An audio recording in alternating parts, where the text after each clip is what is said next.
दक्षिणा देवी जी, धन निराकार जी,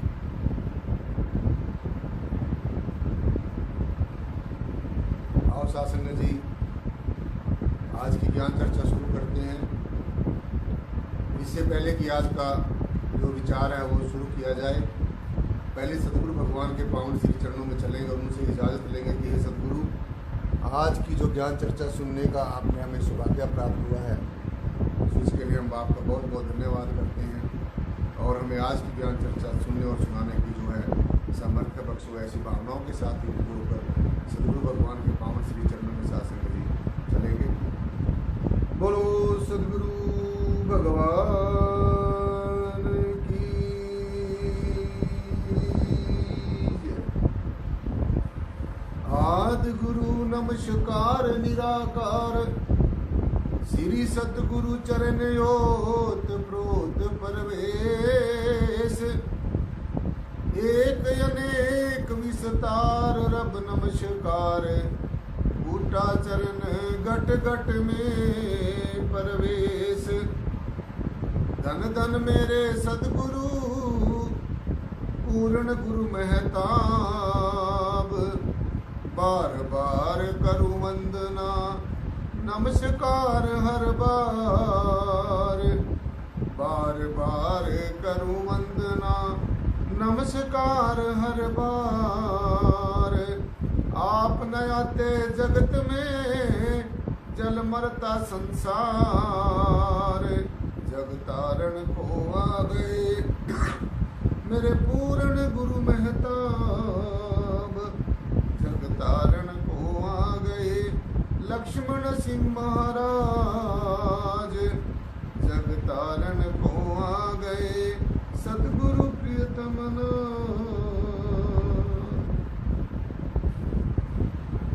बोलो सतगुरु शहंशाह बाबा बूटा सिंह जी महाराज की जय।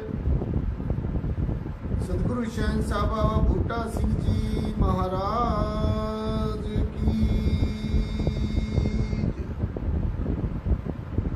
सतगुरुदेव मेहताब सिंह जी महाराज की, सतगुरुदेव लक्ष्मण सिंह जी महाराज की, सतगुरुदेव प्रियतम नाथ जी महाराज की।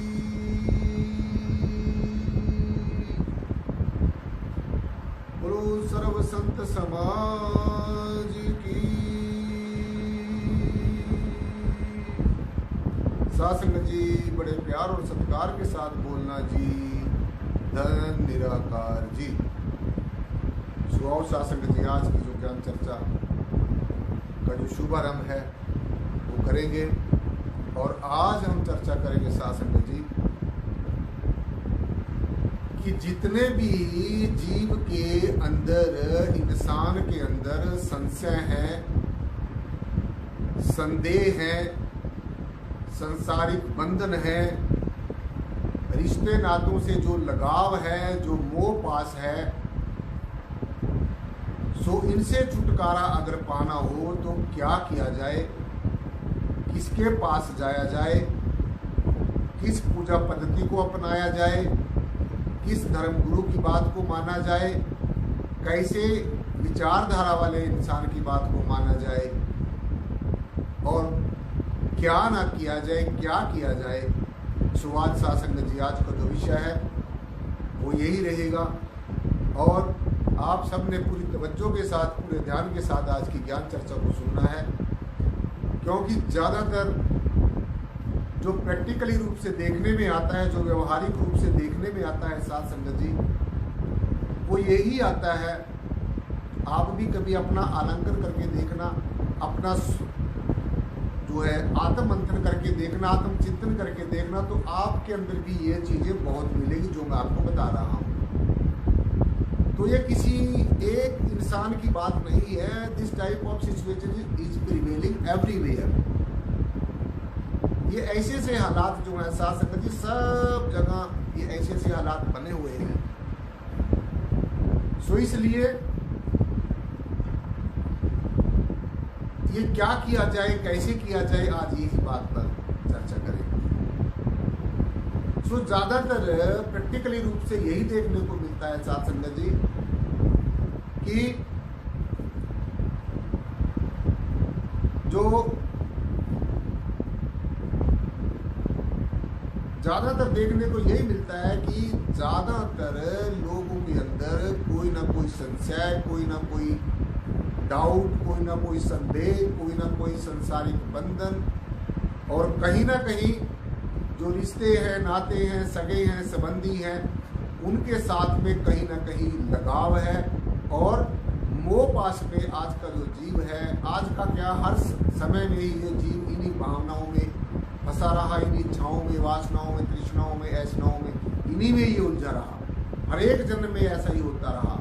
लेकिन ये जो मनुष्य जन्म है, ये कोई 10, 20, 150 वर्षों के बाद में नहीं, ये पूरे का पूरा 84 लाख जन्मों के बाद में ये हीरा सा अनमोल जन्म मिला है। सो इसलिए सासंगत जी, जब तक ये डाउट्स क्लियर नहीं होंगे, जो जातियों के नाम पर संशय हैं, जातियों के नाम पर डाउट्स हैं, जातियों के नाम पर भेदभाव हैं, धर्मों के नाम पर भेदभाव हैं, वर्णों के नाम पर भेदभाव हैं, मतों के नाम पर भेदभाव हैं, मतांतरों के नाम पर भेदभाव हैं, मजहबों के नाम पर भेदभाव हैं, विचारधाराओं के आधार पर जो है भेदभाव हैं, प्रतीकों के आधार पर, चिन्हों के आधार पर, तो जितने भी ये जो भेदभाव हैं, जितना भी ये डिफरेंसेस हैं, सो जब तक ये डिफरेंसेस खत्म नहीं होंगे तो तब तक सासंगत जी कुछ भी बनने वाला नहीं है, कुछ भी मिलने वाला नहीं है। बाहर की वाह भी जरूर मिल जाएगी, संसार की यशमान कीर्ति मिल जाएगी, धन माया संपदा इकट्ठी हो जाएगी, सुखों और वैभवों के अंबार आपके पास लग जाएंगे, साधन हो जाएंगे, सुविधाएं हो जाएंगी। ये हो सकता है कोई झूठ बोलकर, किसी फरेब से, किसी छल से, किसी कपट से, किसी धोखाधड़ी से, किसी लूट सूट से, तो ये सब कुछ हो सकता है। लेकिन क्वेश्चन इस बात का नहीं है, क्वेश्चन इस बात का है कि हमारा अंतःकरण कितना शांत है, हमारे अंतःकरण में कितना सुकून है, आपके अंतःकरण में कितनी शांति है, आपके अंतःकरण में कितना आनंद है। बस सवाल इस बात का है। तो ये जो है, जिसके लिए हम जद्दोजहद कर रहे हैं, जिसके लिए हम हर रोज नित्य प्रति पूजा पाठ करते हैं, प्रार्थनाएं करते हैं, सत्संग सुनते हैं, और भी अनेकों धार्मिक कृत्य हम लोग करते हैं कि हमें सुकून मिल जाए, शांति मिल जाए, हमें संसारिक बंधनों से ऊपर उठ जाए, तो ये सारा कुछ हम इसीलिए करते हैं। लेकिन ये सारा करने के बावजूद भी, अनेकों व्रत उपवास रखने के बावजूद, अनेकों धार्मिक कृत्य करने के बावजूद, और पूजा पाठ और जप तप संयम साधनाएं आदि भी करने के बावजूद भी मनुष्य को, मैंने बताया कि जितने भी संसारिक चीजें वो तो मिल जाएंगी, जीवन में करामात करने वाली शक्तियां भी प्राप्त हो जाएंगी, जीवन में रिद्धियां सिद्धियां शक्तियां भी प्राप्त हो जाएंगी, सुख भी प्राप्त हो जाएंगे, वैभव भी प्राप्त हो जाएंगे, धन संपदा भी मिल जाएगी, यश मान कीर्ति भी मिल जाएगी। लेकिन जो शकुन है, जो शांति है, जो परम आनंद है, जो कवल्या ज्ञान है, वो सासंगत जी कभी नहीं मिल सकता। इन साधनों से कभी भी नहीं मिल सकता, सपने में भी नहीं मिल सकता। सो इसलिए जो ये संदेह है, अपने आप को टटोल कर देखना है। अब आपने अनेकों सत्संग सुन लिए, पहले सदगुरुओं के भी सुनते आए, अब भी सुन रहे हैं, हमारे समय में भी सुन रहे हैं। पहले सदगुरुदेव अपने तरीके से आप लोगों को पढ़ाते रहे, समझाते रहे, तो जैसा मुझे अच्छा लगता है तो दास भी सासंगत जी आपके समक्ष कुछ विचार रख लेता है। मुझे नहीं पता कि वो आपको अच्छे लगते होंगे या क्या लगते होंगे, लेकिन जो मैं आपको बता रहा हूँ ये बिल्कुल पत्थर की लकीर है, ये पक्की बात है, ये बिल्कुल अकाट्य सत्य बात आपको बता रहा हूँ कि अगर आप ये चीजें चाहते हैं तो आपने ये सोचना चाहिए कि आप ऐसी हस्ती के साथ दोस्ती लगाना चाह रहे हो, आप ऐसी परम सत्ता के साथ में अपना संबंध स्थापित करना चाहते हैं। ये जो जय श्री प्रीतम निर्गुण निराकार सर्वाधार विश्वाधार जो परम तत्व है साध संगत जी, ये अनेकों खंडों ब्रह्मांडों का मालिक है, अनेकों हीरों जवाहरात, अनेकों अनमोल रत्नों का मालिक है, अनेकों सुखों का और वैभवों का मालिक है। आप ये समझ लीजिए, जिसको आप अपना समझ रहे हैं, चाहे वो ये समझ रहे हैं कि मेरे पास इतना पैसा है ये मेरा है, चाहे आप ये समझ रहे हो कि जितने रिश्ते नाते हैं ये सब मेरे हैं, चाहे आप ये समझ रहे हो कि जितने भी सुख साधन है मेरे पास ये सब मेरे हैं, लेकिन ये अच्छी तरीके से नोट कर लेना चाहिए कि जब आपको ये ज्ञान दिया गया, इस परमेश्वर का, इस परब्रह्म निर्गुणाकार सर्वाधार विश्वाधार परम तत्व का दर्शन दीदार कराया गया साध संगत जी, तो उस समय पहले ही प्रण में हम लोग ये हार जाते हैं कि जो तन मन धन है वो सब कुछ इस निराकार परमेश्वर का है, सदगुरु का है। सदगुरु के हुक्म में हम चलेंगे, जैसा सदगुरु कहेगा उसके आदेश उपदेश की बाखूबी पालना करेंगे, उनके कहे की बात, जो हर एक बात को हम मानेंगे, उनके ऊपर हर एक बात पर फूल चढ़ाएंगे, सत सत करके मानेंगे, तो ये पहले ही प्रण में हम लोग हार जाते हैं। मैं और मेरी का जो पाठ है वो पहले ही प्रण में हम सदगुरु हमारे से छीन लेता है, कह देता है कि तेरा कुछ नहीं है। छीनने का मतलब ये नहीं कि कोई आपका कोई अधिकार छीन लेता है, आपको ये बतला देता है सदगुरु, ये ज्ञान दे देता है, ये बोध करा देता है, ये एहसास करा देता है, ये रियलाइजेशन करा देता है आपको आमने सामने बिठा कर कि देखो तुम्हारा क्या है और तुम्हारा क्या नहीं है। तो जब इस वाकियत से हो गए, सच से जब आप शासन जी वाकिफ हो गए, सच को आपने जान लिया है, सच को आपने पहचान लिया है, सच के साथ आपकी दोस्ती हो गई है, सच के साथ आपने हमेशा हमेशा रहने का संकल्प कर लिया, तो अब फिर आप में डोलते क्यों हो? मुझे बड़ी हैरानी होती है और कई बार मुझे ये बड़ा ताज्जुब सा लगता है, ये ताज्जुब की बात है। मैं सोचता हूँ कि मेरी क्लास में पढ़े हुए जो फॉलोअर्स हैं, जो अनुयायी हैं, जो मेरे स्टूडेंट हैं, जो इस क्लास में पढ़ते हैं, ये ब्रह्म ज्ञानियों का परिवार है, ये ब्रह्म ज्ञान है, ये परमेश्वर है, ये निराकार परमात्मा है, ये परिपूर्ण पारब्रह्म है। तो आप ये समझ लो कि आपको ये जो ज्ञान दिया गया है इसको संभाल के रखना बहुत मुश्किल है। मैं आपको ज्यादा कोई संस्कृत के बड़े बड़े श्लोक पढ़कर इसलिए नहीं सुनाता। एक बार की बात है, सदगुरुदेव परम पूजनीय वंदनीय सदगुरु शहंशाह लक्ष्मण सिंह जी महाराज के साथ में मुझे साथ संगत जी संगरूर में पंजाब में जाने का मौका मिला। वहां पर ज्ञान चर्चा थी, सत्संग रखा हुआ था। तो वहां के हमारे बहुत ही सम्मान के युक्त सम्माननीय साथ संगत जी, जो वहां के हमारे प्रमुख थे, वो महात्मा जी शोभाराम जी, उनकी देखरेख में संगरूर में सारा प्रोग्राम हुआ करता था। तो मुझे सदगुरु भगवान के सत्संग में वहाँ पर जाने का मौका मिला। सभी से, यूपी से और पंजाब से, हरियाणा से, पंजाब से, राजस्थान, जहाँ से संगत सदगुरु भगवान की थी, वहाँ सब लोग आए हुए थे। तो सदगुरु महाराज ने साथ संगत जी अचानक ही मुझे ये बोल दिया कि भी ठीक है नाथ जी, आप भी कुछ ना कुछ बोलो, आप यहाँ मेरे पास बैठे हो, तो आप मेरी बात को सत्य समझना कि मेरे अंदर इतनी कोई कॉम्पिटेंस नहीं थी, कोई समर्था नहीं थी। तो हम ये सोचते रहे कि क्या बोले हम, क्या सदगुरु भगवान जहाँ बैठे हैं तो क्या बोले। तो सदगुरु महाराज ने बड़ी मुझे जिस दृष्टि से देखा साथ संगत जी, बस मैं ही समझ सकता हूँ उस चीज़ को कि सदगुरु भगवान ने मुझे कैसी प्रेम की, प्यार की और ज्ञान की दृष्टि से देखा। तो मुझे अनायास ही मैं बोलना शुरू हो गया, मतलब मेरे मुख से कोई विचार निकलने शुरू हो गए। तो जैसे मैंने कुछ संस्कृत के श्लोक बोले, कुछ जैसे कुछ हमारी चंडीगढ़ में रहने के कारण एक थोड़ी सी आदत बनी हुई थी, फिर पंजाब यूनिवर्सिटी में पढ़ने के कारण थोड़ी सी आदत बनी हुई थी, और फिर मैं जिस इन्वॉल्वमेंट थी, जिस प्रोफेसर में, मेरी एडवोकेट के प्रोफेसर में, तो जो एडवोकेट का जो प्रोफेसर है साथ संगत जी, आपको पता उसमें इंग्लिश बड़ी इन्वॉल्व होती है। तो मुझे ये थोड़ी बोलने की, अचानक ही हिंदी बोलते बोलते मुख से इंग्लिश के वचन भी निकल जाते थे, कुछ संस्कृत के वाक्य निकल जाते थे। तो सदगुरु भगवान ने मुझे कहा मैं आपको वो बात बता देता हूँ। मुझे कहने लगे भी देखो है श्रीनाथ जी, मैं आपकी विद्वता देखने के लिए नहीं कह रहा हूँ, वो जो आप श्लोक बोल रहे हैं, संस्कृत के जो श्लोक बोल रहे हैं, इंग्लिश के जो वाक्य बोल रहे हैं, ठीक है कुछ लोग समझते होंगे, लेकिन संत मत जो है, जो गुरु मत लाइन है, वो सीधा साधा मार्ग है। उसमें किसी की विद्वता नहीं देखी जाती, उसमें किसी की पढ़ाई लिखाई नहीं देखी जाती। संत मार्ग में किसी की चतुराई नहीं देखी जाती, किसी की चापलूसी नहीं देखी जाती, किसी की साथ संगति जो है, कोई भी किसी तरीके का मतलब कोई जो बड़े आप बतलाने वाली जो बात है, तो वो नहीं साथ संगति बताई जाती है।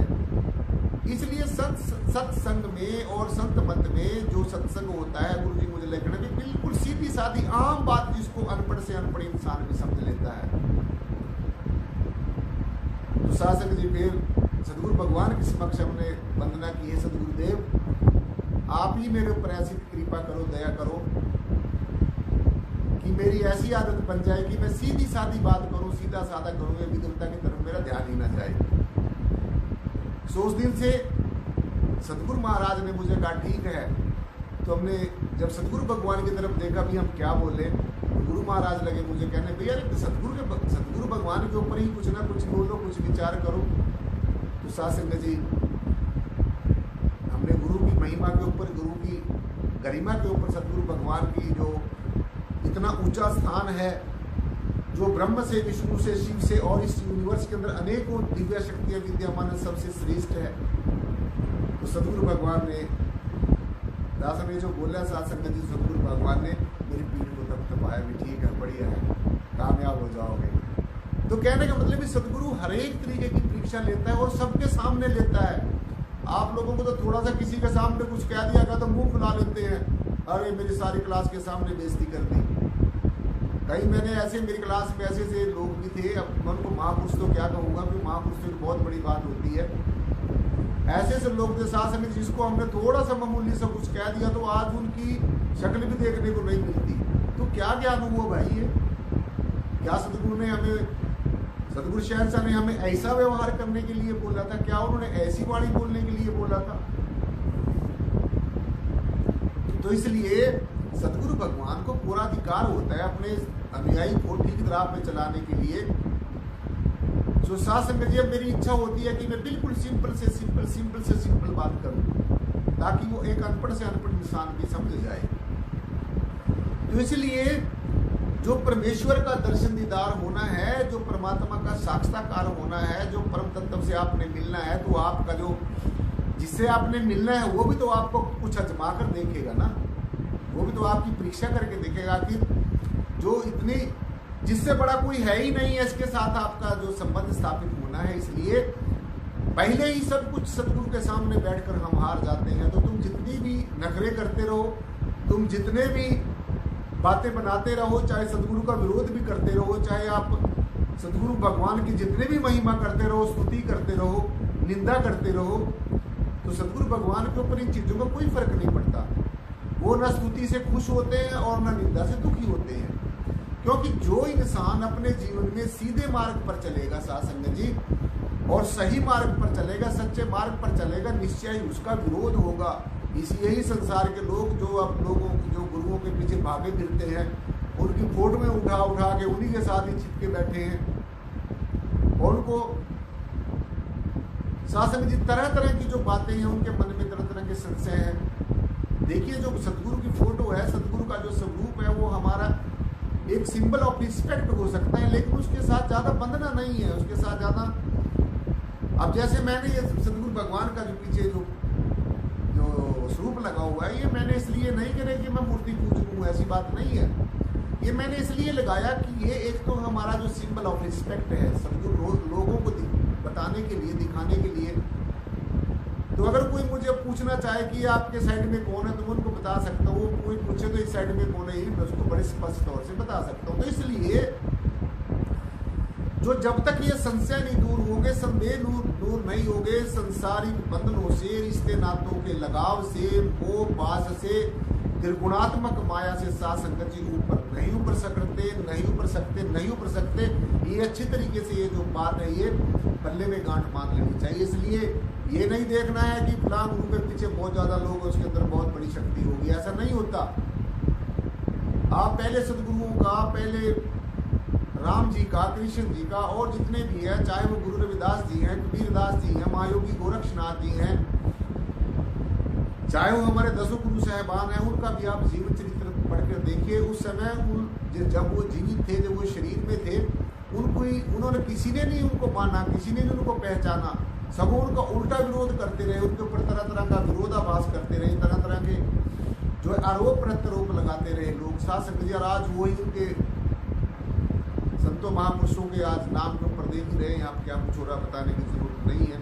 सो इसलिए इन सब से छुटकारा पाने के लिए सार संगत जी, जो सदगुरु भगवान है वो इस धरती के ऊपर जीता जागता परमात्मा है, जो हमारे इन सभी संशयों को दूर कर सकता है, आमने सामने बैठाकर हमारी बात को सुन सकता है और हमारी बात को समझ सकता है, और हमारे में जो कमी है, कमी पेशी है, क्योंकि अपने सब्जेक्ट में निपुण होने के लिए बहुत कमियां होता है, और जो हमारा लिविंग टीचर है, प्रीचर है, वही उन कमियों को दूर करता है, हमें समझाता है कि आप यहाँ पर स्लीप हो रहे हैं। और जब तक सदगुरु भगवान की दृष्टि में सार संगत जी शिष्य जो है वो कंप्लीट नहीं हो जाता, परीक्षाओं में पूरा नहीं उतर जाता, कसौटी में पूरा नहीं कस लिया जाता, तो तब तक वो ना एक अच्छा शिष्य बन सकता है और ना एक अच्छा प्रचारक बन, कुछ नहीं बन सकता बस वो। सो इसलिए एक अच्छा शिष्य बनने के लिए, एक अच्छा वक्ता बनने के लिए, एक अच्छा श्रोता बनना सबसे पहले बहुत ज्यादा जरूरी है। तो इसलिए सदगुरु भगवान की जो समय का जो हाकम हो, समय का जो स्पिरिचुअल गाइड हो, टाइमली सदगुरु हो, उसकी कृपा से होगा। ऐसा नहीं है कि पहले सदगुरु होके चले गए, आप उन्हीं के नाम को उठाए फिर रहे हो। उनके नाम को तो जो प्रेजेंट का है, जो मौजूदा है, वो बतलाएगा। क्योंकि मैं कोई आपके बीच में कोई नई बात बताने के लिए, कोई समझाने के लिए नहीं आया, आप मेरे से भी ज़्यादा समझदार मुझे लगते हैं। तो जो पहले हमारे सदगुरु साहबान हुए, जो ये निराकारी जागृति मिशन, जो धन सदगुरुदेव बूटा सिंह जी महाराज, उसके बाद में धन सदगुरुदेव मेहताब सिंह जी महाराज, उसके बाद में धन सदगुरुदेव लक्ष्मण सिंह जी महाराज, जो शासक इस ज्ञान की दात को जन जन तक पहुंचाते रहे, और हमारे सदगुरुओं ने जो सारा जीवन है वो इसी ज्ञान को प्रचार प्रसार करने में अपना पूरा जीवन पर्यंत उनका अपने सदगुरु का काम करते रहे। तो धन्य है ऐसे सदगुरु भगवान। हमने भी ऐसे ही बनना है साथ संगत जी, कि अपने सदगुरु का, ताकि हमारा सदगुरु हमारे से खुश हो, हम सदगुरु का काम। दुनिया के काम तो आप दौड़ दौड़ के करते हैं, दुनिया के काम तो आप दौड़ दौड़ कर करते हैं, दुनिया के रिश्ते नातों को तो आप दौड़ दौड़ कर निभाते हैं। कभी ना कभी सदगुरु के लिए भी समय निकाल ले लिया करो, इस परमेश्वर के लिए भी समय निकाल लेके, जिसने आपको सब कुछ दिया है, सब कुछ दिया है। थोड़ी देर बैठ के शुक्रिया अदा ही तो करना है। Thanks a lot my almighty God for giving me everything. हे परमेश्वर, मैं तेरा धन्यवाद करता हूँ, आपने मुझे सब कुछ दिया है, और जो कुछ मेरे लिए अच्छा नहीं है वो आपने बहुत अच्छा किया, मुझे दिया नहीं है। क्योंकि साथ संगत जी, ये आपने अच्छी तरीके से समझ लेना चाहिए कि जो आप चाहते हैं वो जीवन में मिलता नहीं है। सबके साथ ऐसा ही होता है, जो आप चाहते हो वो जीवन में, जो आप चाहते हैं जीवन में वो मिलता नहीं है। अगर जो संयोगवश वो मिल भी गया, वो आपके पास ज्यादा देर तक ठहरता नहीं है, और अगर वो वस्तु अमुक चीज आपके पास कुछ दिन ठहर भी गई तो आप उसका सही इस्तेमाल नहीं कर सकते, आप उसका सही इस्तेमाल नहीं, आप उसकी इंपोर्टेंस को नहीं समझ, महिमा को और गर्मी को नहीं समझते। तो इसलिए शासन जी, सदगुरु का जो, सदगुरु के सानिध्य में आने से, सदगुरु भगवान की पावन संगत में आने से, उनके उपदेश को मानने से जिज्ञासु शासक जी सभी सुखों के और दुखों के प्रभाव से मुक्त हो जाता है। परमेश्वर का अनुग्रह होने से, परमेश्वर की कृपा होने से, परमेश्वर के साथ में प्रेम प्यार और प्रीति होने से, जो साधक है, जिज्ञासु है, जो आध्यात्मिक मार्ग पर चलने वाला जो शासक जी जिज्ञासु है, वो सभी सुखों के और दुखों के बंधनों से मुक्त हो जाता, उनके प्रभाव से मुक्त हो जाता। उसको ये पता है कि ना सुख रहने वाला है ना दुख रहने वाला है। साज सोई जो थिर रहे, उपजे विन से झूठ हो जाए। तो सत्य वो चीज है, सच वो चीज है, सत्य वह चीज है, वह हस्ती है जो हमेशा साथ संगत जी, जो कि त्यों रहती है, किसी चीज से प्रभावित नहीं होती है, हर हाल में हर काल में ऐसी चीज रहती है जो